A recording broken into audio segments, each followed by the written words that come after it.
This is TLV1.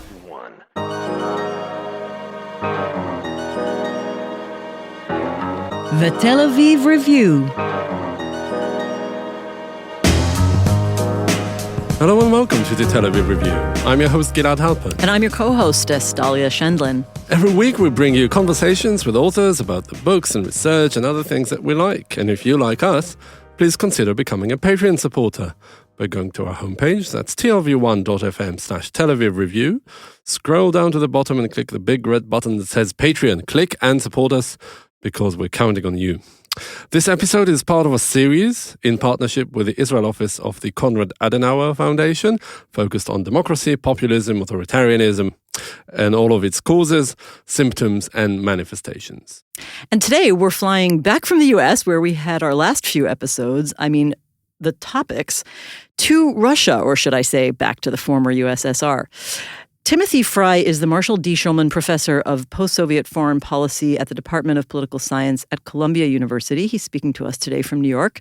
He's worked as a consultant for the World Bank, the European Bank for Reconstruction and Development, and USAID, among other places. He also directs a research center at the State Research University Higher Economics School in Moscow. He's the author of 4 books, and we're going to be discussing his most recent, very freshly published book, just from this April, called Weak Strongman, The Limits of Power in Putin's Russia, published by Princeton University Press just this April, as I mentioned. Timothy Fry, welcome to the show. Thanks for having me. I want to start with a very general question, which I think your book really tackles. What do you think we are getting wrong about Russia in modern Western, let's say, post-communist analyses and portrayals? What's been missing from the discourse? Well, the book is largely an explainer book that takes the best social science research on Russia over the last 20 years and applies it for a general audience. And so one of the real goals of the book is to really correct some of the mistakes we make in thinking about Russia. One of the arguments that I critique is I call Putinology, which is trying to understand Russian politics by looking into the mind of Vladimir Putin, or thinking that if we understand Putin, then we understand Russian politics. But of course, Putin is the president of a country of more than 140 million people that stretches across 11 time zones. He's certainly not doing this alone. And he engages in very complex relationships with Russian elites and with Russian society. So I try to put Putin within a political system and to understand the political system rather than trying to understand Russian politics through the lens of Vladimir Putin. Another thing that we often get wrong in commentary about Russia is what I call the exceptional Russia school, which is trying to explain Russian politics solely by looking at factors within Russia or from within Russian history. Why is Russia an autocracy today? Well, what should we expect? Russia's been an autocracy for 1,000 years. Of course, but the form of autocracy in Russia has changed dramatically, even over the last 30 years. The 1990s was a very open and competitive period. Early Putin period was very different from the more repressive regime we see in recent years. So history is often a very rough guide for trying to understand what's going on in Russia. So again, I think these two main frames that we often use to think about Russia often are misleading. I would like to ask you about Putin's style of government as an authoritarian ruler, and ask you, where does he stand in comparison to other authoritarian rulers in Eastern Europe and other places in the world? Maybe compare and contrast, as you often probably ask your students. And as you write in the book. Yeah, one of the important advances in the study of autocracy in the last 20 years is to recognize that autocracies are not just the residual category of non-democracies, that there are different types of autocracies and they behave in systematically different ways. We often think of military regimes like we would see in Pinochet's Chile or in contemporary Myanmar, one-party autocracies like we see in China, Vietnam, or in Mexico, for large parts of the 20th century. And then there are personalist autocracies that are largely led by a single individual, where the major policy and personnel decisions are made by a single individual, and Russia falls into that camp. And we can include in that camp other leaders from the former Soviet Union, such as former President Nazarbayev of Kazakhstan, who ruled for 29 years, but also President Erdogan in Turkey, Hugo Chavez in Venezuela, and President Duterte in Philippines are all examples of political systems where politics really revolves around a single group. And one of the things that the cross-national research has shown is that these types of personalist autocracies, they tend to have higher levels of corruption. They tend to be more likely to use repression.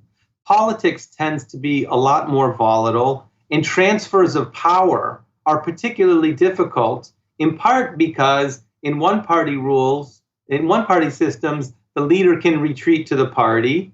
In military regimes, the military president can give up power and return to the military. But in personalist autocracies, there's no soft landing pad for autocrats who would like to give up power. And this makes transitions very, very difficult. And often the fate of personalist autocrats after they leave office is exile, a death, or jail. And because autocrats recognize that their exit options are limited, they fight very hard to stay in power, and that makes transitions quite difficult. I just want to say, as a preview, there were points throughout this book where I actually felt a little bit of sympathy for the plight of being an autocrat. You make it sound like it's not that easy. Yes, somebody asked me, what would Putin think of my book? And I answered that I think that he would sympathize with it in some level, because I try to highlight in the book the very difficult trade-offs that personalist autocrats have to make. So they have two groups that they need to satisfy: their inner group of elite cronies who are important for running the state, and also the mass public. The mass public could revolt and overthrow the autocrats, and the elites can engage in a coup. And the tricky part for the autocrat is resolving both of these problems. Keeping these two groups happy is often impossible, because it's just a trade-off. For example, in the economy, one way to reward your inner circle, your cronies, is to allow them to engage in a lot of corruption. But at the same time, this can slow economic growth and make the public unhappy, and that could lead them to be more likely to protest and take to the streets. Or in manipulating information and using propaganda, you need to make the propaganda believable enough so that people keep watching. And that's often, very difficult, particularly in a well-educated and relatively well-off country like Russia. In foreign policy, the trade-off is to use anti-Westernism to keep some of the more conservative elements within society and among the elite happy, but not so much that it sparks a conflict. So it's a tricky balance that personalist autocrats face. And Putin has been very good at managing these trade-offs. But at the same time, he's doing it in a country that's relatively well off, that's relatively urban, and where protests have from time to time occurred. So for me, it's just a fascinating study of how to engage in politics in a difficult setting. It's a balancing act. I want to ask you to make a couple of distinctions. One is, we talk a lot about autocracy here, but what is the dividing line or the defining line between autocracy and authoritarianism? But I have another question, which I maybe this is like an omnibus. When you talk about that balancing act of an autocrat, it reminds me of a democratic system. How different are these really? I mean, look at the U.S., right? Isn't the leader beholden to both the public and corporate backers, especially in a place like the U.S. where there's no limits on, campaign financing? And can you make those distinctions? Is it a spectrum? But help us define them. Yeah, these are all really great questions. And thinking about the dividing line between autocracies and democracies, the real key issue is free and fair elections. And, we can complain about voter registration laws in the United States, campaign financing, and other flaws in U.S. elections. But the gap between the uncertainty about who's going to win an election in the United States and who's going to win an election in Russia is enormous. And if we look at the cross-national data sets that try to code countries as democracies or autocracies, we find that people come up with a lot of different rules for how to categorize these countries, but they often agree on what countries fall into which box. The correlations across these different data sets are often quite high. So. And you're right that a number of the problems, politicians in democracies also face this kind of balancing act. But the weight of the average voter in democracies is still much greater than it is in autocracies, where autocrats can control access to the ballot, which is a very important tool, influence the media far more than they can in democracies. So there is still this dividing line, and coups are a lot more likely to happen in autocracies than in democracies. That is an additional source of threat for autocratic rulers, and indeed, autocrats are more likely to be overthrown by their inner circle than they are by revolts from the masses. Sure. I mean, it seems like both sides, both the masses and the inner circle, know that elections aren't a very good way of expecting a change of power. Is that's where the energy goes, right? Elections though, in autocracies are still fascinating, even if we have a pretty good idea who's going to win, in part because they are still a signal of strength of the autocrat. For example, if the autocrat has to engage in massive fraud in order to win, the public can often see that, and also the members of the elite who are often involved in helping to rig the ballot can also see that, and their recognition of the autocrat's weakness, can be revealed through the course of holding an election. A good example comes from Belarus last summer, where President Lukashenko claimed to have received 82% of the vote, and it was just so plausibly incredible that people took to the streets, and we've seen political unrest in Belarus ever since. Whereas early on in Putin's first two terms as president, he could run elections as a very popular candidate. The economy was really growing, and he could plausibly claim to win, honest majorities of the vote. As time has gone on and the economy has sagged and Putin fatigue has set in, and foreign policy is not so much a source of popularity. He's had to rely much more on manipulations like keeping people off the ballot. I'd like to ask you maybe about the what you call the Russian exceptionalism that you basically oppose as an explaining factor. But still, what is it about Russia's past that has allowed for someone like Putin to emerge? And I'm not only talking about the fact that Russia was never a democracy and therefore it explains, but more about its place in the world, the lost empire, and also about the 1990s that Putin in many ways was a backlash to. Yeah, that's right. So we want to recognize that the factors that brought Putin to power are also present in other countries as well. And I think it's helpful to think of Russia as part of a kind of wave of autocracies, personalist autocracies that we see, in a number of countries. Putin has, one of my colleagues refers to Putin as, there's Peter the Great and Ivan the Terrible and Vladimir the Lucky.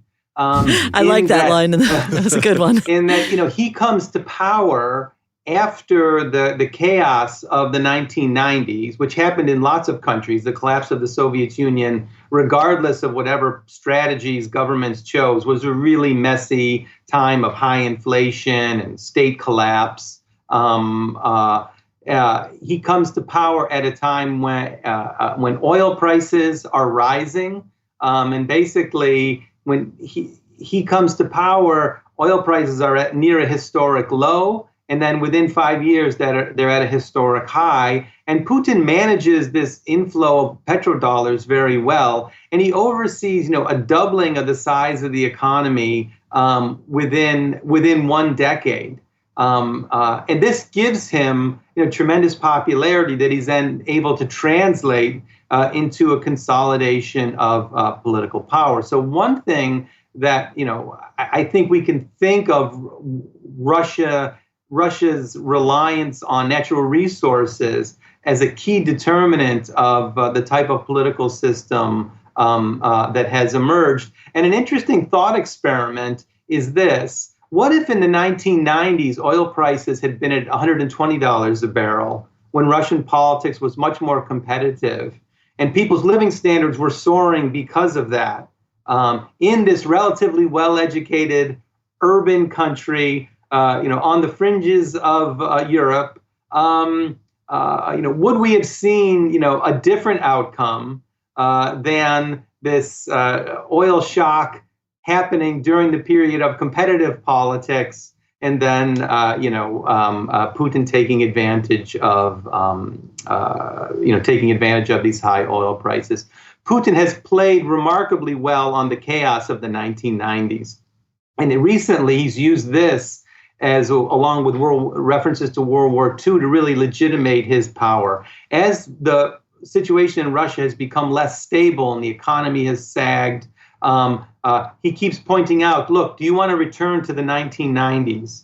And I'm the one that can guarantee stability. I'm the one that can guarantee order. And that's why you should continue to support me. And he's been very good at playing on that. So let's talk about that predilection for leaders who bring stability, and we might want to even say strong leaders that are appreciated. Is there such a thing as a Russian personality in politics, a Homo Sovieticus, or even, I might go further, a Homo Slavicus? Because I think that some of the Slavic countries in general seem to appreciate these strong leaders. And, it is sort of a reductionist approach, maybe condescending, but I'm curious, how you address that claim.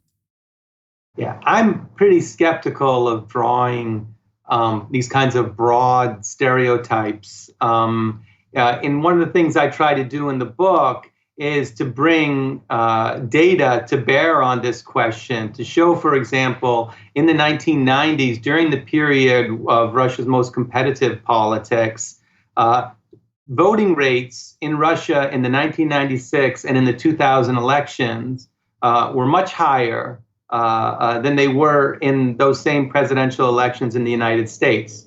They were around 70% in Russia and in the low 50s in the United States. So, if we think that, Russians, according to the Homo Sovieticus view, which is still very prevalent in popular discussion, are passive towards authority, appreciate a strong hand, we wouldn't see this same kind of active engagement in electoral politics. Also, if you ask, it's very interesting, in the survey data from Russia, and the quality of survey data in Russia is actually quite good for an autocracy. If you ask people whether they like democracy, relative to other countries, Russians' answers are usually somewhat lower. But if you ask them about the constituent elements of democracy, oh, yes, we like a free press. Oh, yes, we'd like to see multiple parties compete in elections. Yes, freedom of assembly is really important. It's just democracy that we have qualms about, in part because they associate democracy with the 1990s, which, were a time of open and competitive politics, but were also a time of economic collapse and the loss of personal savings. I just have to jump in and say that Gilad and I are giving each other looks here because I think we both probably agree that we have a sort of opposite problem in Israel. Very high support for democracy and a little bit of trouble with the constituent elements, but I just keep going. No, I was actually thinking about the way most Israelis think about the left, because they oppose the concept of the left, but about its constituent elements, such as diplomatic moderation and maybe more a liberal social policy. They're more for it, but of course they're not leftists. Anyway, sorry. That's true too. No, that's true too. It's a good point. No, I think that's part of this is political construction, and what Putin has done is shift in his early years. He often talked about building democracy in Russia, and then after around 2006, he began to use the term less and less, and now it's almost used as a pejorative to talk about Western democracies, and that's not what we want. We want to build our own path, which is fine. Russia should build its own path. But when we look at a lot of the public opinion data, the notion that there's something inherent in Russians that is inimical to democracy or inimical to markets just seems misplaced, or at least overdone. Maybe the inverse image of that is really about you, because you started off as a Sovietologist, and I'd like to ask you, to what extent is this probably now completely defunct discipline? To what extent does it serve you in your current studies on Russia? Well, yes. And whether you had to undergo a complete or maybe partial transition. So any success that I've had is in part due to timing, in that I started graduate school in 1989.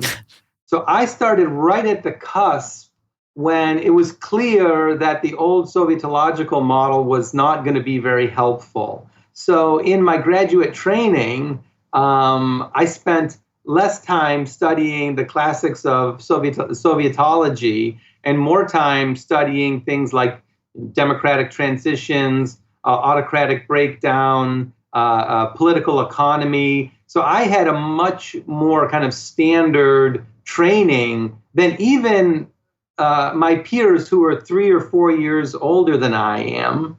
And one of the things that's been a great delight in my career is seeing this, the whole generation of American, European, Russian scholars who've been able to take advantage of studying Russia in the 1990s and in the 2000s. And, Russia as a place of study is fantastic. Relative to other autocracies, if you try to do surveys like we do in Russia, in Iran, or Saudi Arabia, or North Korea, or lots of other, even other parts of the former Soviet Union, it's just really very difficult. And for that reason, it's been a great place to study. And one of the things I try to do in the book is to highlight this really clever research that a lot of my peers are doing. I want to go back to the question of, it relates to Gilad's question, because how much of a break is there between the Soviet Union and Russia today? And I'm going back to the question of, is there a sort of a political culture that favors the strongman personality? And just to point out that another one of our illustrious guests on the show was Masha Gessen, somebody who knows a thing or two about Russia. Yeah. And you yourself cite that Gessen's approach is that if there is a sort of national personality right now, political personality, that it is influenced by all those historic circumstances. And doesn't that support your view that any people, given a short century of such repression, might react with this, up and down, sort of the instability of politics at first, and then maybe going back to, support for stable strongman leadership? Mm-hmm. Well, one thing is Putin's popularity, for example, is driven by many of the same factors that leaders in other countries' popularity is driven by. The economy is a big predictor of support for Putin, and foreign policy successes like the annexation of Crimea. And the amazing thing is it's also true for Yeltsin. The Yeltsin period, it's almost a perfect correlation between support for Yeltsin and that goes down over time as the economy continues to dwindle down. So in a lot of ways, Russians are, reacting to their leaders in the same way that leaders in other countries are, and using a lot of the same metrics, even though, they had a very different, political experience and relationship with the state over the last 90 years than we see in other countries. I think it's easy for us to overstate the extent to which Russians react and behave politically differently than other people. There's two areas where their Russian attitudes are different, in that the longer one lived under communism, the less supportive people are of democracy, and the more supportive they are of the welfare state. And that's kind of understandable. But in lots of other areas, whether or not you lived under the Soviet Union or not is not a really good predictor of your political attitudes or behavior. I want to ask you now about the early years of Putin that you said that were not as repressive as later years. Yeah. And ask you, to what extent do you think it is similar to the model of illiberal democracy that we're seeing now in Eastern Europe, predominantly in Hungary? And especially because the way you put it, just to quote you, you said that it's very important in Russia to have democratic constitutionalism, but without the basic tenets of liberalism. Yeah, this kind of what scholars call autocratic legalism is a commonality between, Russia, Turkey, Hungary, Venezuela, where political opponents are sidelined, technically not for their political activity, but for violating laws that have nothing to do with politics. So Alexei Navalny, for example, right now is in jail for violating his parole conditions, not for any of the political activities he's been engaged in. Often, violation of tax laws is another very common strategy that these illiberal rulers use. One dividing line we might see between, a more autocratic country as Russia has become and the kind of merely illiberal countries of Turkey and Hungary is that at the local level, there's a lot more opposition. For example, mayors in major cities are often from the opposition party in Turkey and in Hungary, and even more so in Venezuela. And by this point in Russia, the governors are all on the side of the Kremlin, and that has changed politics so that the kind of open level of political competition is different in the two sets of countries. What about Navalny? I mean, how effective is it to pop off your opponents for Putin? Well, or to try to, I should say try. Yeah, Allegedly. So, allegedly, yes. So people often conflate being an unrivaled ruler like Putin or Erdogan or Chavez in his time with being omnipotent. And the two things are very different in that, you can be unrivaled politically, but still have very difficult relations with the bureaucracy, or be unpopular, or be unable to persuade people to do things you would like them to do. And for Putin, yes, he can certainly sideline Alexei Navalny. He can, uproot his organization. But the problems that generated Navalny, high levels of corruption, low levels of trust in the government, weak economic performance, those aren't going away. Alexei Navalny being in jail is not going to solve those problems. And in a country like Russia, one, might expect, there to be continued resentment that allowed someone like Navalny to flourish. Navalny is a singular character. He's a very talented politician, so he obviously would be difficult to replace. But one would expect that there would be others to try to pick up the mantle. Okay, I want to switch gears for one more topic. If we have time for more, we'll see. But going back to the annexation of Crimea, because that is an important turning point, I think, in your understanding as a public opinion researcher of Putin's popularity. Yeah. And you make the case that it has to do with an enthusiasm about Russia returning as a major global player. But I also wonder if there's a distinction or if that overlaps with garden variety nationalism. Was it also just a matter of modern Russian nationalism and pride in the triumph of the nation bringing back this lost territory? Yeah, the annexation of Crimea is a key moment. And I think to the surprise of the Kremlin even, it was more popular than they expected. And it really kept Putin's popularity ratings in the 80s for around 4 years. And many people who were lukewarm about Putin then shifted to his side. It really struck an emotional chord. At the same time, Russians are very sensitive about loss of life in foreign policy. And support, for example, the Russian intervention in Syria has always been very modest. Support for introducing troops into eastern Ukraine has also been quite modest. There's been actually a lot of opposition to that. Support for unification with Belarus is also only about 1 in 5 Russians support it. So that annexation of Crimea is really the exception in the way Russian society sees Russian foreign policy. They tend to attribute Russia's global power status more with victory in World War II and Russia's great scientific achievements than in any specific foreign policy moves that Putin has chosen.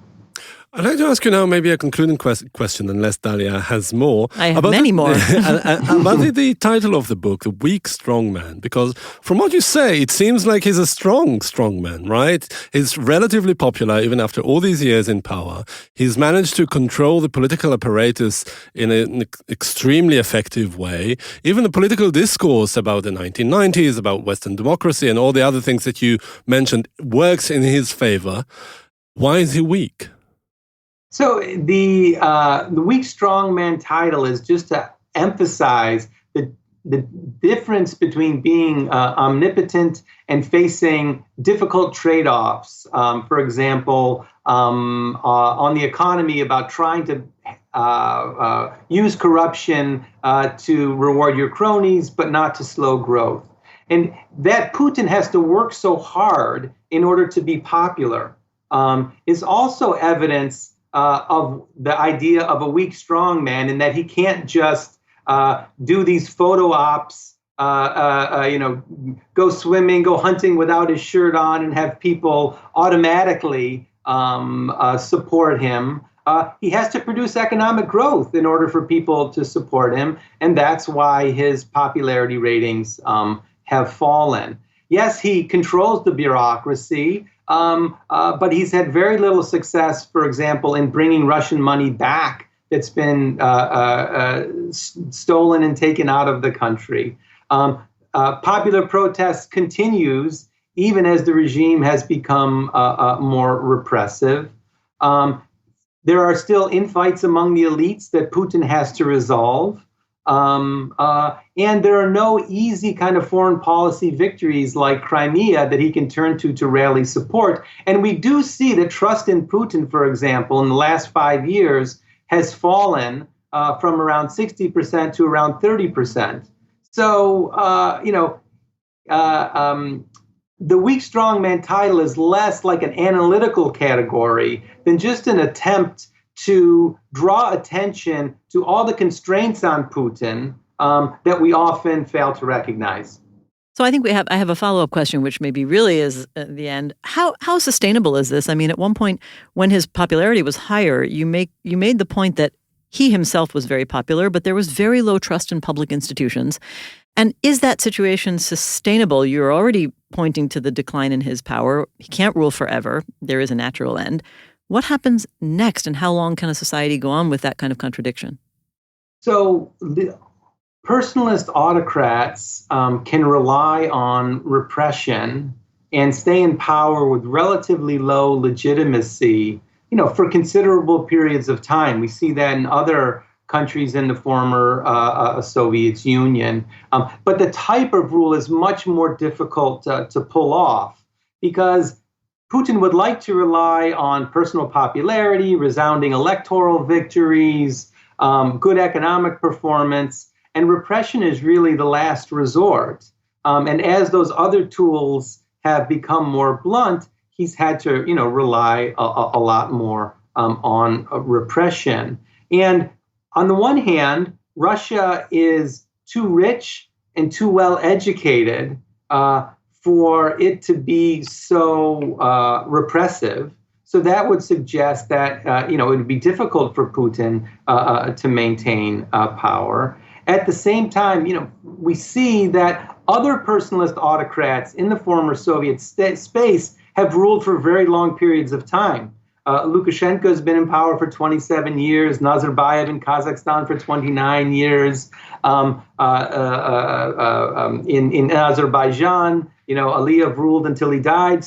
And now his son is ruling. Now his son is ruling. So